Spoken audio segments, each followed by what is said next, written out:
I was loading the last box into my old Ford pickup when I heard footsteps behind me. My granddaughter Madison stood there, arms crossed, that familiar look of disgust on her face, the same look she'd been giving me for the past 6 months. "Finally," she said, checking her phone. "The moving truck I hired will be here in an hour to start the real renovation. Dylan and I already picked out the marble for the master bath. Italian. $12,000. I just nodded, placed the box carefully in the truck bed. My hands didn't shake. They should have, but they didn't. "You know, Grandpa," Madison continued, walking around my truck like she was inspecting a piece of junk, "I'm actually doing you a favor. This house is too much for an old man. You'll be happier in that assisted living place. They have bingo on Thursdays. I'm 68. I run 5 miles every morning. The realtor said we should list it at $4.2 million after the renovation," she said, scrolling through her phone. "But Dylan thinks we can get 4.5 if we redo the kitchen. Marble there too. What do you think?" What did I think? I thought about the day I bought this house 32 years ago. Cash. I thought about carrying Madison's mother through that front door when she was just a baby. I thought about the night my wife died in the bedroom upstairs, holding my hand, telling me to be strong. "I think," I said slowly, "that you should check who actually owns this house." Madison laughed. The kind of laugh you give a child who says something adorably stupid. "Grandpa, Mom signed it over to me 3 years ago when she moved to Florida. Remember? You were there. Well, you were supposed to be there. You probably forgot." She tapped her temple. Senior moment. I hadn't forgotten anything. Her mother, Sarah, had signed over her own condo in Miami. Not this house. This house had always been in my name. I'd let Madison believe whatever she wanted to believe. "Right," I said. "Must have slipped my mind." "Exactly. Anyway, the movers will need the garage code. Dylan wants to park his Tesla in there tonight. He says it's bad for the paint to leave it outside." She held out her hand expectantly. I gave her the code. "Why not? After tomorrow, it wouldn't matter." "Oh, and Grandpa?" Madison called out as I climbed into my truck. "Make sure you take all your stuff. We're donating whatever's left. Dylan says clutter blocks the home's energy flow." I pulled out of the driveway. In my rearview mirror, I could see Madison on her phone, probably calling Dylan, probably planning which furniture to buy with money she thought she had. 3 months earlier, Madison had asked me to move out. Not asked, told. "Dylan and I need our space," she'd said over brunch at some overpriced cafe in downtown Portland. "We're starting our lives together. This house is perfect for us." "Your grandmother and I raised your mother in that house," I'd said quietly. "Exactly. It's old. It needs young energy, new memories."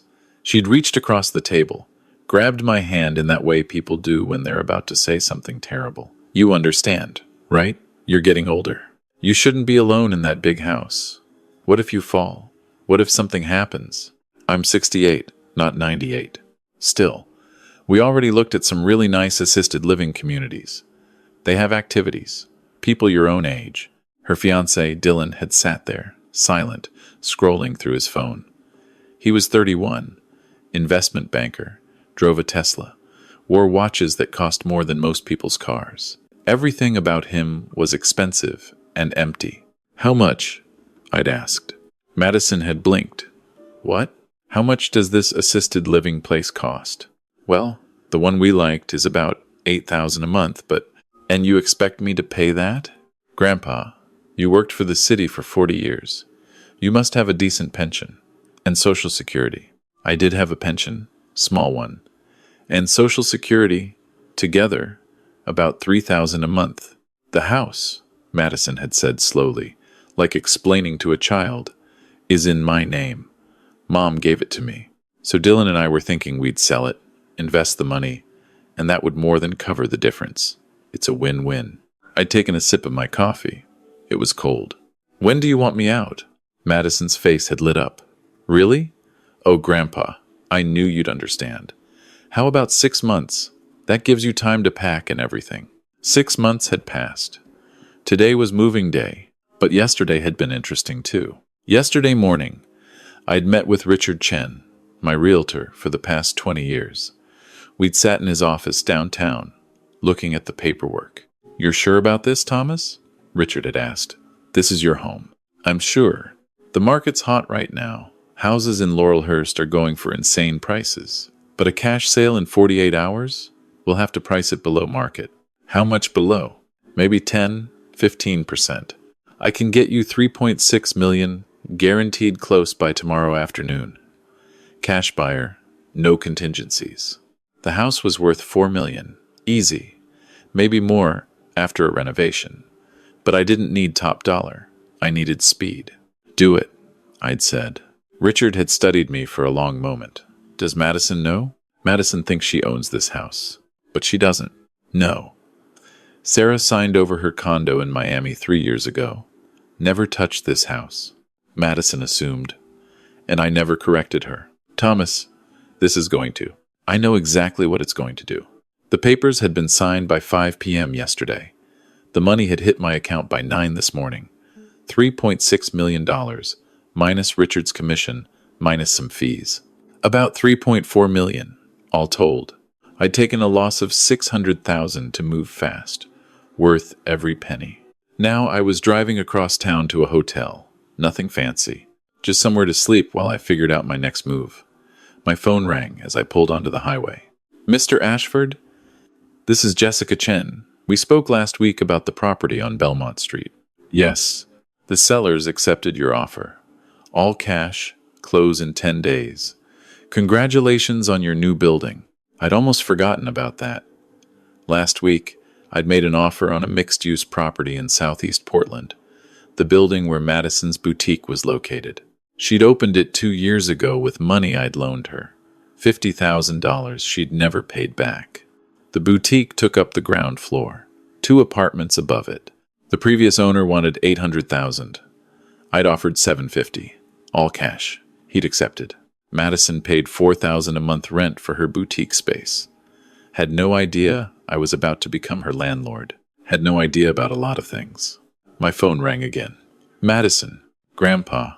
Her voice was different, tight. "Where are you?" "Heading to a hotel. You need to come back. Now." "Why's that?" "Because there's a woman here. A lawyer. She's saying some crazy things about the house." I pulled over into a gas station parking lot. "What kind of crazy things?" "She says you sold it. Yesterday. She says we have to leave. Like now. She's got the police with her." I could hear Dylan's voice in the background, loud and angry. "That's impossible," Madison was saying. "You can't sell my house. It's mine. My mother gave it to me." "Your mother gave you her condo in Miami," I said calmly. "I still have the paperwork if you want to see it. This house was always mine." Silence. Long enough that I thought the call had dropped. "You're lying." Her voice had gone quiet. "Dangerous. You're a senile old man and you're lying. Check the deed, Madison. It's public record. My name has been on that deed since 1993. Only mine. But Mom said she promised. Your mother never promised you this house. You assumed. And I let you assume because I wanted to see what kind of person you'd become. You can't do this." "I already did. The new owners take possession tomorrow morning. You have until then to remove your belongings. After that, it's trespassing." "Grandpa, wait." I hung up. My phone immediately rang again. I turned it off. The hotel room was quiet. I ordered room service, ate a decent steak, watched the news. Around 9 p.m., I turned my phone back on. 47 missed calls, 32 voicemails. I didn't listen to any of them. One text from Sarah, Madison's mother, my daughter. "Dad, what the hell did you do?" I texted back. "Ask your daughter what she did." The response came fast. "She's crying. Dylan's furious. They have nowhere to go. They have her boutique. She can sleep there. You're being cruel." "I'm being clear. There's a difference." I slept well that night. Best sleep I'd had in months. Morning came with more phone calls. I let them all go to voicemail. Finally answered one from Sarah around noon. "Dad." She sounded exhausted. "Can we talk? Really talk?" "I'm listening." "Madison told me everything. About asking you to move out. About the assisted living place. About..." She trailed off. "I didn't know she was doing this. I swear I didn't know. You gave her the idea she owned the house. No. I told her I'd signed over my condo. She must have thought. God, she must have confused the two properties. Sarah sighed. But Dad, selling the house? Without even telling her? She gave me 6 months' notice to get out of my own home. I returned the favor. She's your granddaughter. And you're my daughter. When's the last time you visited? When's the last time you called just to talk? Silence. You moved to Florida 8 years ago, I continued. You visit maybe once a year. Christmas, if I'm lucky. Madison lived 20 minutes away, and I saw her maybe 6 times in the past 2 years. Always because she needed something. Money for the boutique, money for her wedding, money for a down payment on a car. We've been busy. Busy. Right. Too busy to visit, but not too busy to plan what to do with my house when I'm gone. That's not fair. Fair? Let me tell you about fair, Sarah. When your mother got sick, I spent 3 years taking care of her. Quit my job early, lost income, lost my pension bump, spent our savings on treatments insurance wouldn't cover. When she died, I had about $200,000 left. You know what Madison said at the funeral? Dad, she said, at least Grandma doesn't have to suffer anymore. And hey, now you can finally enjoy your retirement. Like your mother's death was a retirement bonus. I heard Sarah crying. I loved Madison, I said quietly. I really did. But she turned into someone I don't recognize. Someone who sees people as assets, as stepping stones.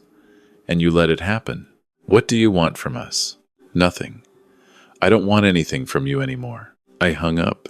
The next call was from Dylan. I almost didn't answer. Mr. Ashford, we need to talk. His voice was smooth, professional, the voice of someone used to getting his way. No, we don't. I'm prepared to make you an offer. For the house, I can beat whatever you sold it for. 10% over asking. All cash. It's already sold. Everything's negotiable. Name your price. It's not about price, Dylan. Then what is it about? Punishing Madison because she hurt your feelings? I laughed. Couldn't help it. Dylan, do you know what I did for 40 years? You worked for the city, some kind of office job. I was a city planner. I designed the zoning maps for 3 Portland neighborhoods. I reviewed development projects. I sat on boards. I made decisions about where things could be built, what could be built, who got permits. Okay? Do you know what city planners get paid? Not much, I'm guessing. You're right, not much. I made maybe $60,000 a year at my peak. With overtime, maybe 70. But do you know what city planners see? He didn't answer. We see opportunity. We see which neighborhoods are about to boom, which properties are about to skyrocket in value, which areas the city is planning to invest in. What are you saying? I'm saying I bought property. Lots of it. Starting in the early 90s, when Portland was cheap and nobody wanted to live here, I bought buildings. Empty lots, old houses in bad neighborhoods. That's impossible. On a city salary, I lived cheap, saved every penny. Your fiancé thinks I'm poor because I drive an old truck and shop at Costco. She has no idea I own 18 properties across Portland. Residential, commercial, mixed use. Total value, about $43 million. The line went quiet. The house in Laurelhurst was just one property. Not even the most valuable. I sold it to teach Madison a lesson. But here's the thing, Dylan. Here's the part you need to understand. What? I also own the building where Madison's boutique is located. I bought it last week. And I'm terminating her lease effective next month. You can't. I can. Check her lease. There's a clause that allows termination with 30 days notice if the property changes ownership. Most tenants don't read the fine print. This is insane. You're destroying her business over a family argument? I'm teaching her that actions have consequences. She wanted me in assisted living, paying $8,000 a month I don't have, while she lived in my house. Now she'll learn what it's like to actually struggle. She's your granddaughter. Then she should have acted like it. I hung up. The next few days were quiet. I stayed in the hotel, made some calls, handled some paperwork. The new owners of the Laurelhurst house took possession. I heard from Richard that Madison and Dylan had removed their belongings, but not without drama. Lots of crying, lots of threats. On day 4, Sarah showed up at my hotel. The front desk called up. "There's a Sarah Ashford here to see you." I almost said no, but curiosity won. She looked older than the last time I'd seen her. Tired. She sat down in the chair across from my bed, hands folded in her lap. "Madison's devastated," she said. "I'm sure she is. Her business is closing. She can't find another retail space in time. She's losing everything she built. She built it with my money. $50,000 I loaned her 2 years ago. Never saw a penny back." "You never asked for it back." "I shouldn't have to ask. It was a loan, not a gift." Sarah looked out the window. "When did you get so hard? When did you get so blind?" We sat in silence. "What happens now?" she asked finally. "Now. Now you and Madison figure out your own lives. I'm done being the bank, done being the safety net, done being taken for granted. And us, your family? You stopped being my family when you stopped acting like it." Sarah stood up. "You'll regret this. When you're really old, really alone, you'll wish you'd been kinder. Maybe. But at least I'll be alone by choice, not by circumstance." She left. I stayed in Portland another week, mostly to tie up loose ends. Met with my financial advisor, updated my will, made some decisions about the future. The 18 properties I own generated about $90,000 a month in rental income. After expenses and property management fees, I cleared about $60,000 a month, $720,000 a year. Passive income. I'd been living on my pension and Social Security, saving every penny of the rental income, reinvesting it. For what? For who? I'd thought it would go to Sarah, then to Madison. A legacy. But legacy means nothing if the people receiving it don't value it, don't value you. So I made a new plan. First, I donated $1 million to the hospice center where my wife had spent her final days. They'd been kind to her, kind to me. They'd earned it. Second, I set up a scholarship fund at Portland State University. $250,000 a year, renewable, for students studying city planning. Kids who wanted to make their city better, who saw possibility where others saw problems. Third, I bought a small house in Bend, Oregon. 3 bedrooms, mountain views, close to hiking trails. Paid cash. $700,000. The rest? I'd figure it out. Maybe travel. Maybe just enjoy being alive without having to worry about what anyone thought. On my last day in Portland, I drove past the Laurelhurst house. There was a young family moving in, kids playing in the yard, a dog. The father was carrying boxes, laughing at something the mother said. It looked happy. I drove to Madison's boutique next. There was a store closing sign in the window. Everything 50% off. I almost went in. Almost. But I didn't. Some bridges, once burned, shouldn't be rebuilt. I drove to Bend. The house was perfect, quiet, peaceful. The neighbors were friendly but not intrusive. I started hiking every morning, longer trails than I'd done in Portland. I was 68 years old, in perfect health, and for the first time in years, actually happy. 3 months later, I got a letter. Madison. It was handwritten. 4 pages. She apologized, said she'd been selfish, said she'd been entitled, said Dylan had left her when the money ran out, said she was working 2 jobs now, living in a studio apartment, learning what it meant to actually earn something. She said she understood why I'd done it, said she didn't forgive me yet, but she understood. She said she hoped, someday, we could talk. I read the letter 3 times, thought about calling her. Didn't. Not yet. Maybe someday. When I knew the apology was real, when enough time had passed that she'd really learned the lesson, or maybe never. I was learning to be okay with that too. 6 months after that, my financial advisor called with interesting news. "Thomas, you remember that property on Belmont? Madison's old boutique?" "Yes. A tech company wants to lease the entire building. Ground floor for retail, upper floors for offices. They're offering $12,000 a month. 3-year lease. Take it." "Already did. Thought you'd say yes."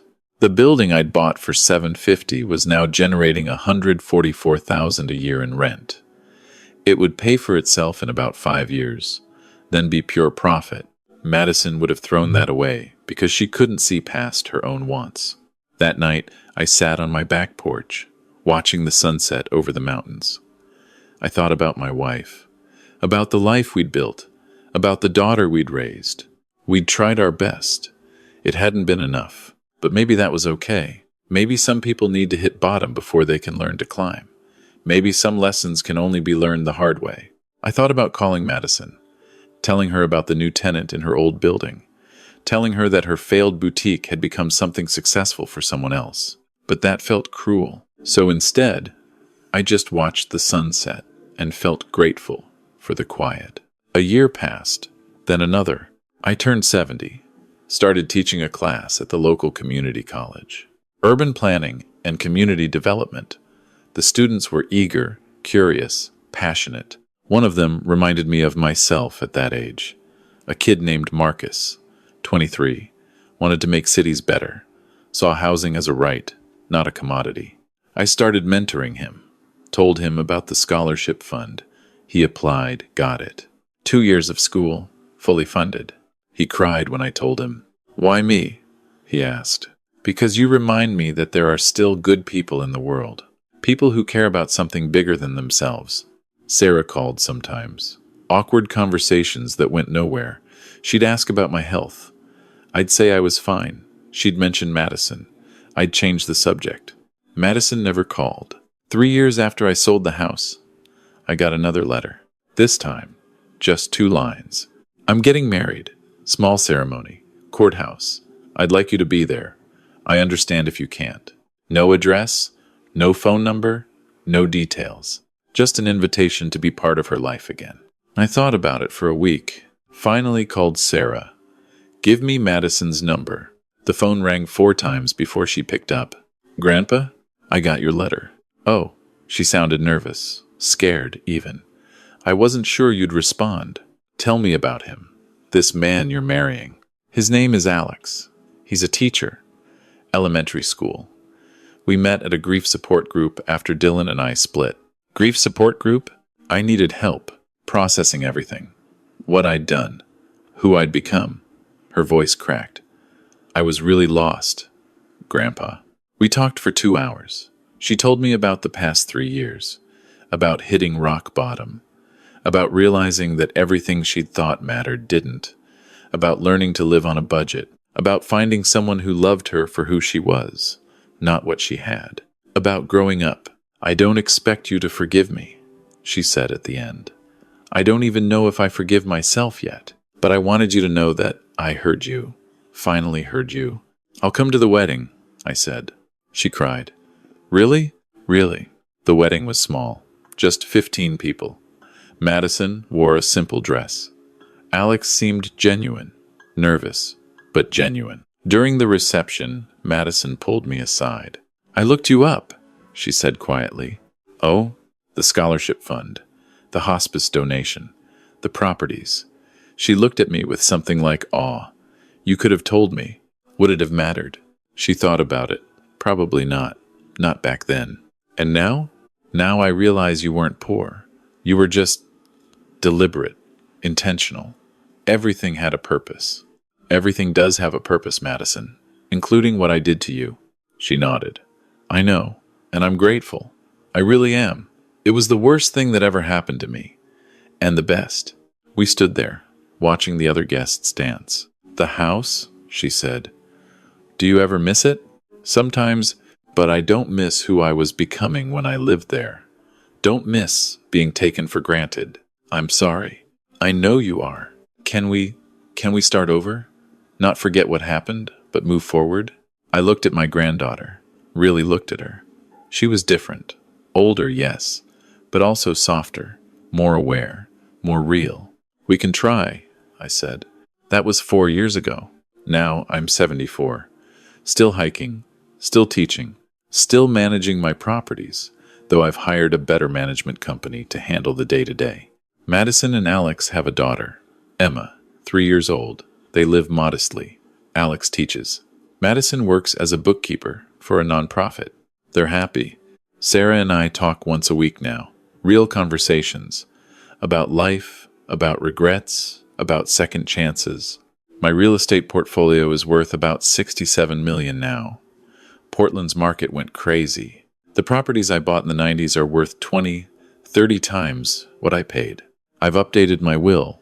A third goes to Sarah. A third to Madison, in a trust she can't access until she's 50.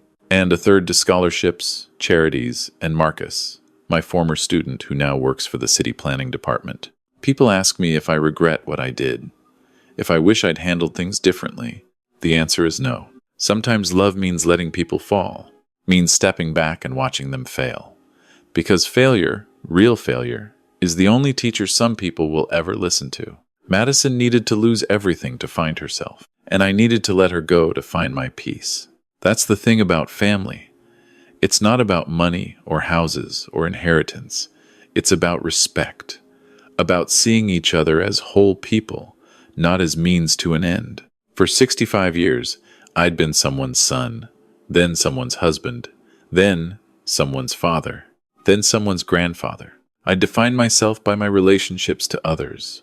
But at 68, standing in that hotel room, phone turned off, I'd finally become just Thomas. And Thomas was doing just fine.